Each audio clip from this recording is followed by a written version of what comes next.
Hello and welcome back to the Asian Athletic, and today we're going to do a video about the K-League. Probably the least interesting league in Asia so far this year. Not a whole lot interesting has happened, to be honest, but I felt obligated to make a video about the K-League because we are going into the last month of regular K-League fixtures before we go into the next phase. I'm just going to go over my predictions for how this season is going to end. I'm going to give you who I think will win the title, who will get continental football, who will get automatically relegated, and who will get relegation playoffs. I'm going to get straight into it, and I'm going to start off with Jeonbuk. Now, realistically, they secured the title a couple weeks ago. They haven't won it mathematically yet, but I mean, they have it, don't they? Gus Poyet has actually done a really good job to try get his team going. They went unbeaten in all competitions from March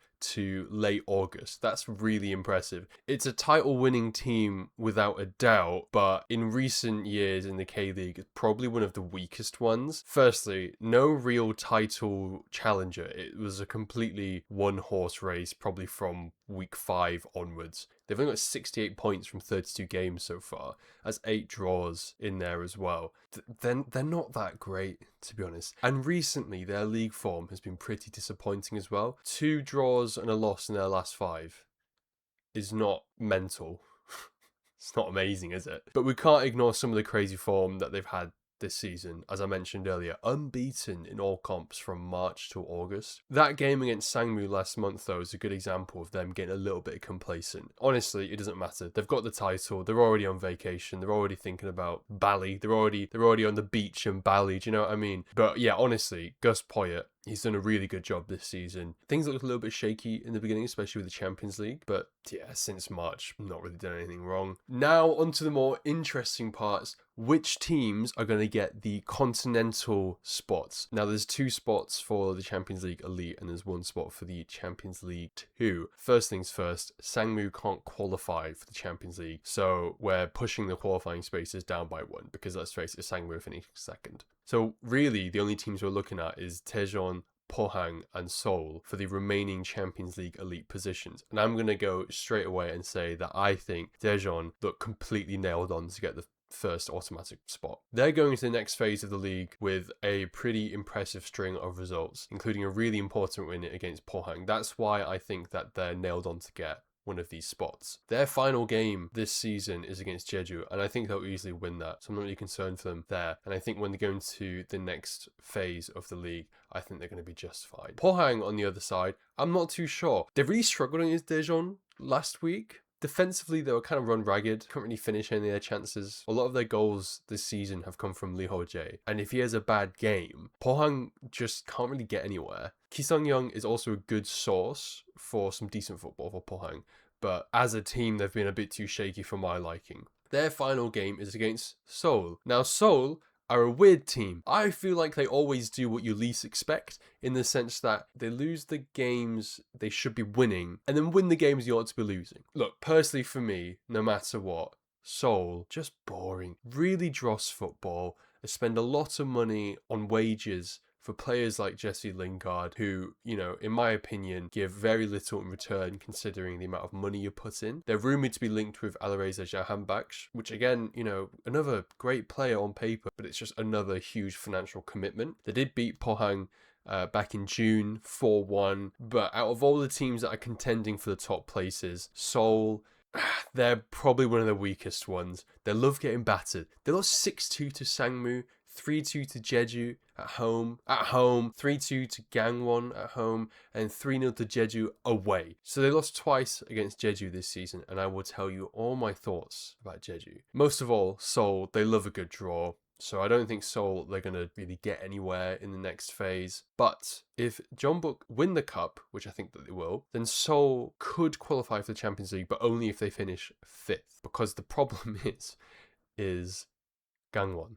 Now, Gangwon are a team I think nobody has a really strong opinion about. I'm not the most surprised. They did fall off a little bit compared to how they performed last season. They did lose some major players, obviously like Yang Min-yeok, but they also lost Kim Song-bin as well, who's been decent this season for Jeonbuk, when he wants to be. I think their home form has been pretty impressive. They don't tend to lose at home, especially against some of these bigger teams. We saw that against Shanghai Shenhua in the Champions League. They have Daegu next, but even though they're bottom of the table, it's not going to be an easy win. That being said, I think they're going to win anyway. Therefore, they'll finish above Seoul as they transition into the next league phase. This also means that I think Gangwon are nailed on to at least get a minimum of Champions League 2 qualification. Because I think Gangwon will win, Gwangju will narrowly miss out of final group A. Now, let's flip the script and talk about the teams in the bottom half of the K-League. So I'm talking about everybody from Anyang down. I'm not going to include Gwangju just because I don't think there's much to talk about in regards to Gwangju. Now, let's start with Daegu, who are currently at the bottom of the league. Bit of a miracle comeback as of late. Important draw against Jeju back in August, followed by an incredibly important win against Suwon. Then they had a miracle win against Sangmu. Massive 3 points right there. Their last game against Gwangju just shows that Daegu won't go down without a fight. That being said, they do seem to slip up when it matters the most. That 1-1 draw of Ulsan, probably the most important 3 points that they had to get,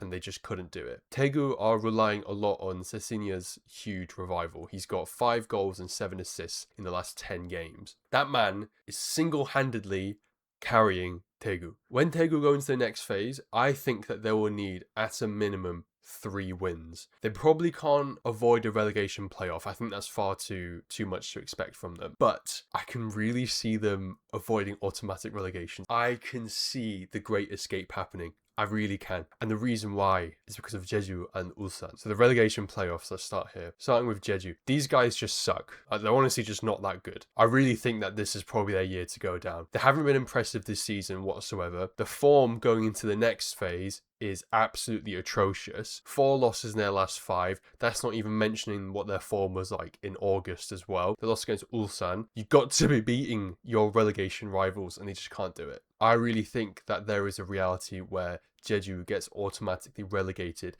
instead of Daegu. Now, onto the final team, Ulsan. They're finishing 10th. I'm not going to lie. Maybe some of you guys were expecting me to say something absolutely bombastic and terrible and crazy about Ulsan because they really have been just the bomb of not just the K-League, of probably all Asian football. I mean, apart from Malaysia, they're finishing 10th. It's a little bit boring, but I do think they're just finishing 10th straight up. Recently sacked their manager. The team is falling apart, lacking creativity. They just cannot win, sloppy defending, and then boring football. Possibly the cardinal sin. I don't know.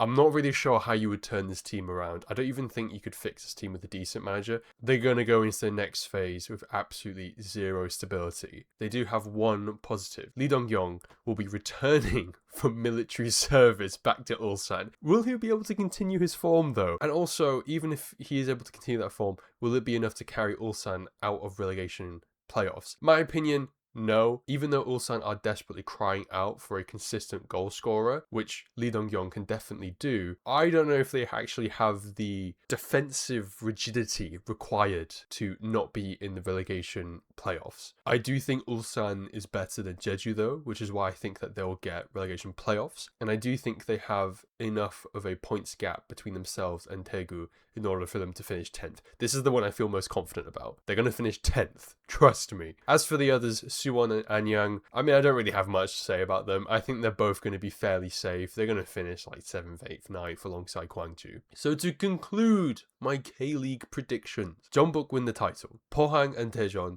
get Champions League. Gangwon to get Asian Champions League 2. Seoul to secure a place in final group A. Gwangju, Suwon and Anyang to just sort of mill around in final group B, whilst Jeju are automatically relegated and Ulsan and Daegu get relegation playoffs. So what did you think of the video? What did you think of my predictions? How do you think that this season is going to end? Do you really think that Jeju are going to get automatically relegated? Do you think I'm being too optimistic about Daegu?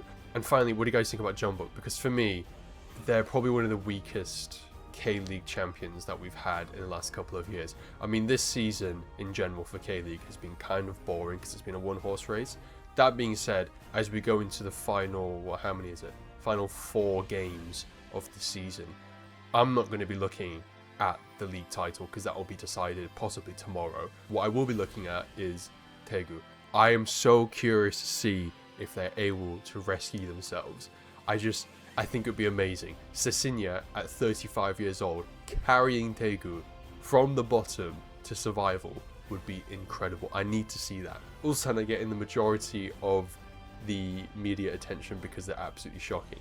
But for me personally, I'm going to be looking at Daegu. If you enjoyed our content and you want to keep up to date with football in Asia, make sure you subscribe to our channel, but also follow our Instagram. The link is in the description. There you can find mood boards and other updates. They'll come straight to your feed. So make sure you follow us there. Thanks for watching, and as always, see you later.